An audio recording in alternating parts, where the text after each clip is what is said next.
Hello friends. I hope कि आप fit होंगे एंड फाइन होंगे। तो फ्रेंड्स, आज हम डिस्कस करेंगे एक और टॉपिक। क्लास नाइन्थ क्लास से सब्जेक्ट है साइंस, और ये चैप्टर है आपका मैटर इन आवर सराउंडिंग्स, जिस पे हम डिस्कस करने वाले हैं।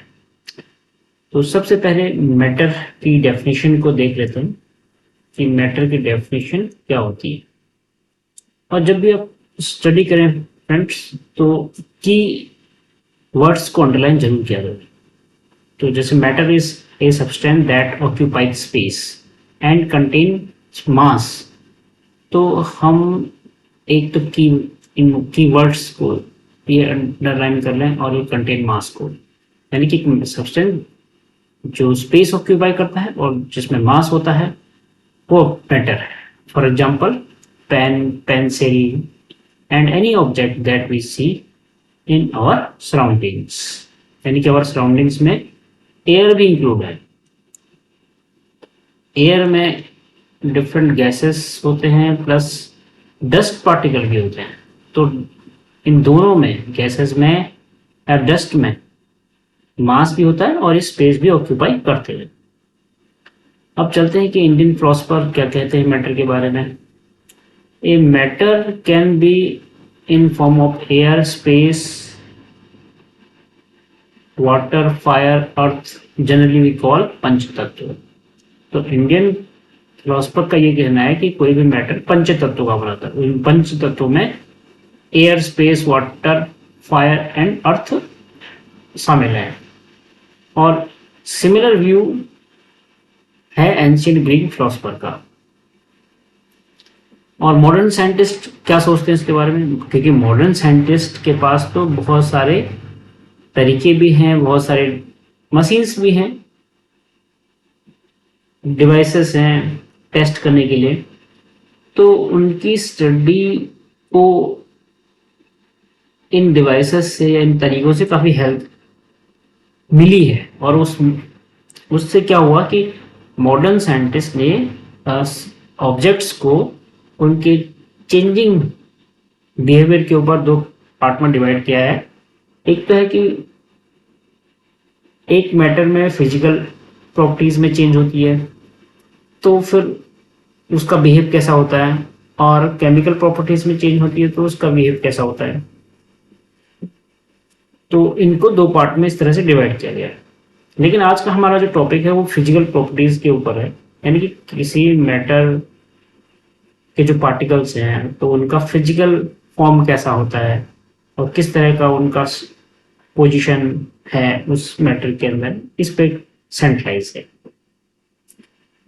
तो आगे चलते हैं।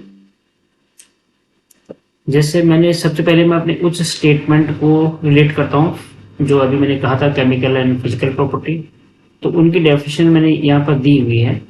इसका रीजन ये है कि जैसे कि हम कोई चीज़ स्टडी करते हैं, अगर हमने कोई कंटेंट पढ़ा है जिसका हमें समझ नहीं आता, अगर हम कंटिन्यूसली उसको पढ़ते रहेंगे बिना कंटेंट समझे, तो पढ़ने में मज़ा नहीं आएगा और उससे हमारा इंटरेस्ट लॉस हो जाएगा। तो जैसे हो सकता है किसी बच्चे को फिजिकल प्रॉपर्टी या केमिकल प्रॉपर्टी के बारे में नहीं पता हो, तो मैंने यहाँ पे क्लियर किया है। फिजिकल प्रॉपर्टी का मतलब है कि अगर हम किसी ऑब्जेक्ट के शेप, साइज, कलर, डेंसिटी में चेंज करते हैं, तो चेंज करने पर अगर, लेकिन उसका मूल स्वभाव या मूल उसके जो प्रॉपर्टी है वही रहते हैं जैसा वो पहले था, तो ऐसे ऐसे प्रॉपर्टीज को हम कहते हैं कि हमने उनके फिजिकल प्रॉपर्टीज में चेंज किया है।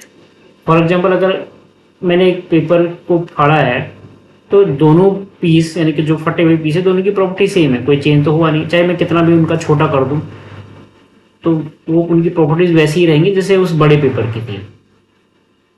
और केमिकल प्रॉपर्टीज होती हैं कि अगर किसी मैटर में अगर हम इस तरह के चेंज कर दें, एक बार चेंज होने के बाद उसका वो ओरिजिनल जैसा वो मैटर था वो प्रॉपर्टीज उसने लॉस कर दी हैं चेंज होने के बाद, तो उसको हम कहते हैं कि उसके केमिकल प्रॉपर्टीज में चेंज हो गई। जैसे कि रस्टिंग ऑफ आयरन, आपने देखा होगा घरों में अगर कोई आयरन मेड आर्टिकल्स या टेंसिल्स या कुछ भी ऐसी ऑब्जेक्ट्स अगर रखी हुई होती हैं बहुत लंबे समय तक बाहर। बाहर का मतलब ये है कि वो हवा में है, हवा का मतलब कि वो हवा ह्यूमिड है, उसमें नमी है, तो वो नमी युक्त जो हवा है उस आयरन मेड आर्टिकल से रिएक्ट करती रहती है, तो बहुत लंबे समय के बाद उसमें रस्ट की एक लेयर ऐड हो जाती है, और वो रस्ट अब एक ब्राउन कलर की है, और अब हम उसको चेंज नहीं कर सकते। जो बहुत पहले एक आयरन की जिस फॉर्म में वो थी, नई आयरन में वो चेंज नहीं हो सकती है, तो ऐसे चेंज को हम केमिकल चेंज कहते हैं। तो एक उस ऑब्जेक्ट की केमिकल प्रॉपर्टीज है। तो आई थिंक एक फिजिकल केमिकल प्रॉपर्टी दोनों क्लियर हुआ। तो अभी इनके बारे में हम डिटेल में बात नहीं करेंगे, वो कभी समय आएगा तो और हम किसी वीडियो में इसके बारे में डिस्कस कर सकते हैं। अब आइए चलते हैं कि फिजिकल नेचर ऑफ मैटर कैसा होता है। क्या मैटर कंटिन्यूस होता है जैसे मैंने इसमें लिखा है, या whether matter is made up of particles like sand, क्या वो इस तरह होता है? तो क्या पहले जैसा होता है या फिर दूसरे जैसा होता है? तो मैटर जो होता है पार्टिकल से मिलके बना होता है। तो ये राइट है, पहला बात, जैसे मैंने राइट का निशान लगाया, तो इस तरह का मैटर नहीं होता है, कंटिन्यूस नहीं होता है। पर एक कॉमन सेंस भी कहता है हमारा कि देखो मैटर कंटिन्यूस अगर होता तो हम शायद वाटर में शुगर नहीं घोल पाते। जैसे मैंने यहाँ पर एक्सपेरिमेंट के तौर पे दो लिखे, हम वाटर और शुगर घोलते हैं तो आसानी से घुल जाता है, वाटर प्लस और घोलते हैं तो आसानी से घुल जाता है। ये हमने घरों में हम खूब करते हैं ऐसा। इसका मतलब यह है कि एक मैटर के पार्टिकल्स के अंदर बहुत स्पेस होता है, तो जो दूसरे पार्टिकल्स को, यानी कि दूसरे मैटर के पार्टिकल्स को आसानी से अपने में मिक्स होने देता है। अगर कंटिन्यूस होता तो मिक्स होने नहीं देता, यानी कि उसमें स्पेस ही नहीं होता। अब लेकिन आपका एक क्वेश्चन हो सकता है कि ये तो, लेकिन हम ये अगर माना अगर एक स्टोन होता तो इसमें तो कुछ हम घोल नहीं सकते, तो फिर ये भी पार्टिकल बना होता है, तो इसके स्पेस का क्या है, इसमें क्यों नहीं घुल पाता है? इसका रीजन ये है कि हर मैटर डिपेंड करता है कि उसका पार्टिकल्स में जो अट्रैक्टिव फोर्स है वो कैसे है।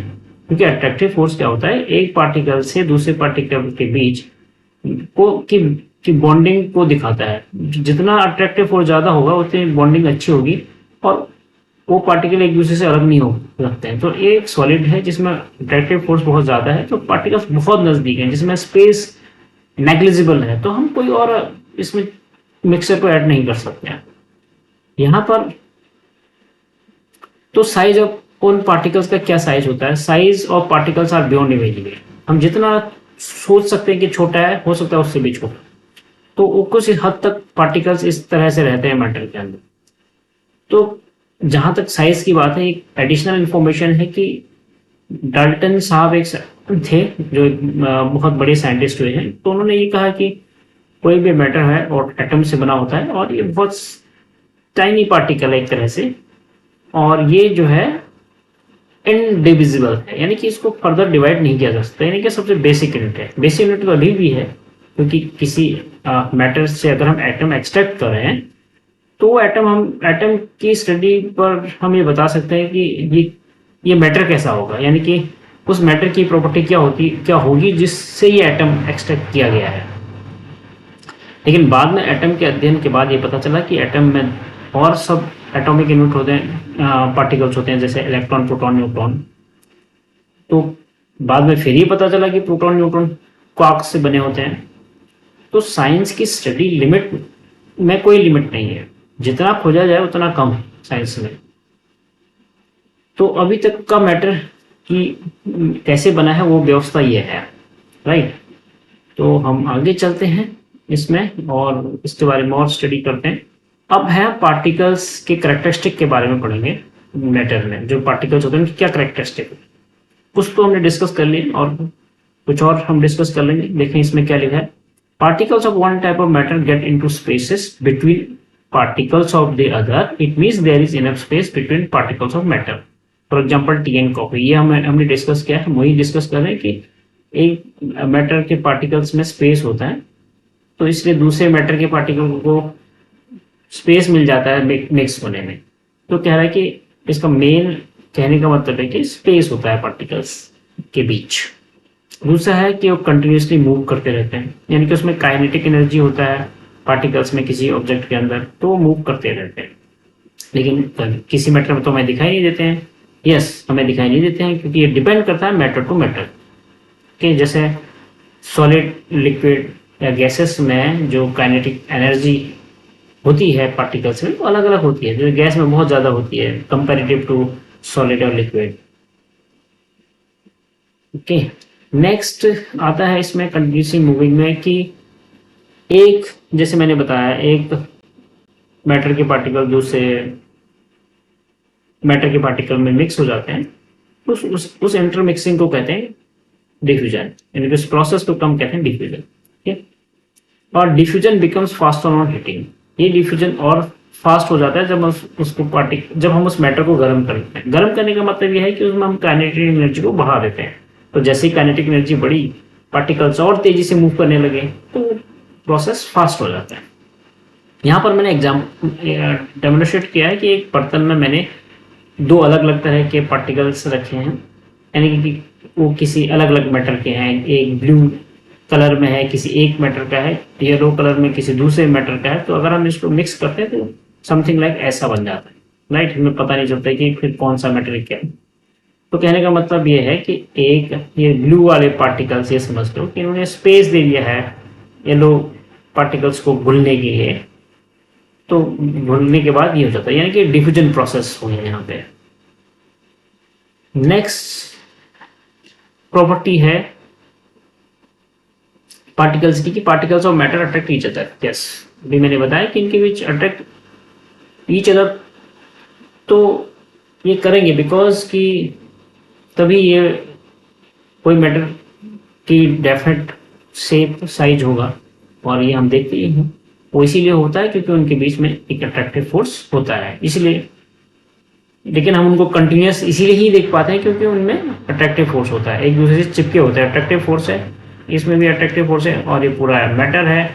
अब ये हमें एक कंटिन्यूस दिखाई देगा बिकॉज सारे पार्टिकल्स ऐसे इसमें चिपके हुए हैं। अब मैटर पार्टिकल तो हमें नेक्ड आइज से दिखाई नहीं देते हैं, तो इसलिए हमें कंटिन्यूस दिखाई देते हैं। लेकिन इन पार्टिकल्स की जो काइनेटिक एनर्जी है वो डिफरेंट ऑब्जेक्ट में डिफरेंट होती है। जैसे कि हम जानते हैं मैटर को हम के तीन स्टेट होते हैं mainly, solid, liquid and gases. Solid में अट्रैक्टिव फोर्स बहुत ज़्यादा होता है, लिक्विड में उससे थोड़ा कम होता है, गैस में अट्रैक्टिव फोर्स और कम होता है। यानी कि गैस में काइनेटिक एनर्जी बहुत ज़्यादा होती है comparative to liquid and solid. इसीलिए गैस के जो पार्टिकल्स हैं बहुत तेज़ी से मूव करते हैं। हम उनको कन्फाइन करके या किसी कमरे के अंदर बंद करके रख नहीं सकते।